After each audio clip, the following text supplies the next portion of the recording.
403 votes. Pete Buttigieg endorsed candidate Jevin Hodge lost his 2020 bid for the Maricopa County Board of Supervisors by only 403 votes.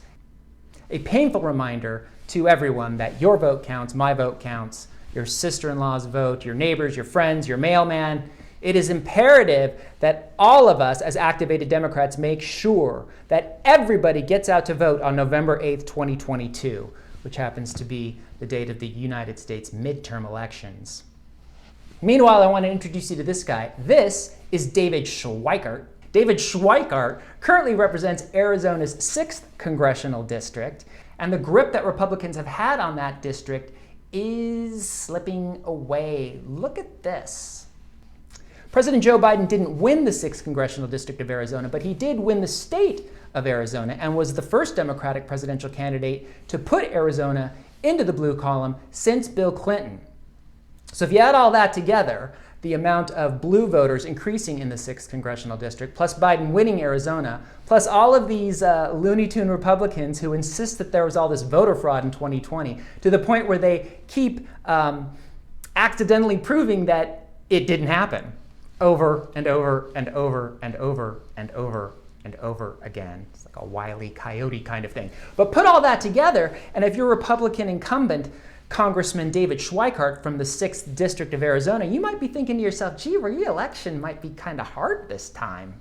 Oh, did I forget to mention the giant David Schweikart financial scandal? Yes, where was my head? In 2020, you knew there had to be something like this, right? In 2020, David Schweikart was sanctioned on the House floor and required to pay a fine of $50,000 when it was uncovered that he pretended to loan his presidential campaign $100,000 and then jimmied the books to make it look like that had actually happened. This was done apparently in an attempt to make his campaign seem more financially robust, but of course there's a bigger issue here. When you pretend to loan your campaign $100,000, there may come a day where you say to yourself, hey campaign, remember that $100,000 I loaned you? Yeah, I want that back. The Ethics Committee also said that David Schweikart showed a lack of candor and routinely violated campaign fund rules to reimburse his staff for babysitting services, meals, dry cleaning, and travel. So remember that next time David Schweikart puts his hand out and says, I need some money so I can stay in office and battle these criminal liberal elites. And I might need some because my wife and I want to go away for a weekend and we need Natalie to come over and sit with the kid, which you should also pay for because MAGA. I should add that Schweikart told the investigating committee that this was all just a series of inadvertent errors committed by his bookkeeper. His bookkeeper, who happened to be, wait for it, his wife. Yes, he blamed it on the wife. Ted Cruz said, hey, you want to blame it on my daughter? But he said, no, wife's good. No surprise then that Democrats are salivating at the opportunity of flipping this district. Enter Jevin Hodge, Mr. 403. He's young, he's smart, he's got roots in Arizona, he was born there, and he's free of any and all theft allegations. Oops, sorry, I mean inadvertent bookkeeping errors by my wife. Jevin Hodge was endorsed by Pete Buttigieg back in 2020. Look, they're best buds. Jevin Hodge also heads the board of directors for a Head Start program in Phoenix. He's running to preserve voting rights, secure infrastructure, expand healthcare availability, and if I was still doing my legislative dream date segment, he would most certainly be a man of the month.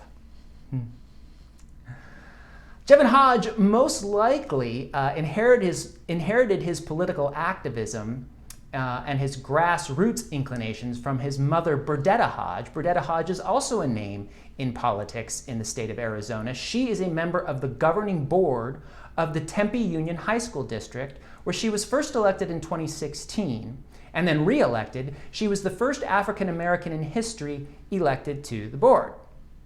Here's a little bit more about son and mother, Jevin Hodge and his mother Burdetta. Take a look. My mother is my role model. She raised my brother and me by herself. It was hard. We were on food stamps, we lived in public housing, but from the beginning, she taught us about faith, hard work, and service to others. Public service is in our blood. I can't tell you how proud I was when I saw my mom become the first Black woman elected in the city of Tempe. She showed us what leadership looks like. So what did I do? I got to work. I'm a business and community leader.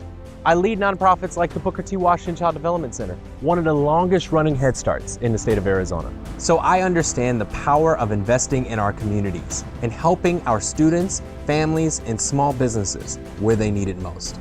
I'm Jevin Hodge. I'm running for Congress to give back to the community that has given us a chance at a better life.